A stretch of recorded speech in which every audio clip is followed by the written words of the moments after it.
நம்ம நாட்டு பெண்கள் வேலை செய்ய விரும்புற முதல் மாநிலம் எது தெரியுமா? நம்ம மாநிலம் தானே நீங்க நினைச்சீங்க. ஆனா இல்லங்க. நமக்கு 4வது இடம். அப்போ முதலிடம் நம்ம பக்கத்து மாநிலம் ஆந்திரா. இதுதான் பெண்கள் வேலை பார்க்க விரும்புற முதல் மாநிலமா இருக்கு. இத பாக்ஸ்ங்கிற அமைப்பு இந்தியா ஸ்கில்ஸ் ரிப்போர்ட் 2025 அப்படிங்கிற ஆய்வறிக்கை மூலமா சொல்லியிருக்காங்க. சமத்துவம் இருக்கணும்னு நம்ம சொல்ற இந்த காலத்துல பெண்களுக்கு ஏற்ற சூழல் அவங்க வேலை பார்க்குற இடத்துல இருக்குதான்னு தெரிஞ்சுக்க வேண்டியது பல நிறுவனங்களுக்கு அவசியமானதா இருக்கு. அதுதான் ஒரு பெண்ணின் வளர்ச்சிக்கும் அடிப்படையானதா இருக்கு.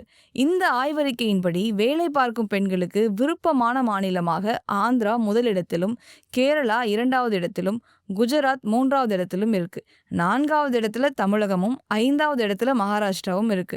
கர்நாடகா 8வது இடத்துல இருக்கு. இந்த ஆய்வு மாநிலங்களில் நிலவும் பாதுகாப்பு, உட்கட்டமைப்பு வசதி மற்றும் தொழில் வளர்ச்சி ஆகியவை எந்த அளவுக்கு பெண்களை ஈர்க்குது என்பதை மையமா வச்சு நடத்தப்பட்டிருக்கு. இந்தியாவை பொறுத்தவரை பெண்கள் வேலைக்கு செல்வது அதிகமாகிருக்கு. கடந்த 2019ல் 45.6% பெண்கள் வேலைக்கு போன நிலையில இப்போது 47.53% அதிகரிச்சிருக்கு. ஆனா இது 2024 ஒப்பிடும் பொழுது குறைவு தான். 2024ல் 50.86% இருந்திருக்கு. இந்த விகிதாச்சாரங்கள் மூலம் வேலைக்கு செல்லும் பெண்களோட எண்ணிக்கை எல்லா வருஷமும் ஒரே மாதிரியா இருக்கிறது இல்ல அப்படிங்கிறதையும், பெண்கள் வேலைக்கு செல்லும் இடத்துல இருக்கக்கூடிய சவால்களை சரியான முறையில் அணுகி அதை சரி செய்வது ரொம்ப முக்கியமானது என்பதையும் தெரிஞ்சுக்க முடியுது.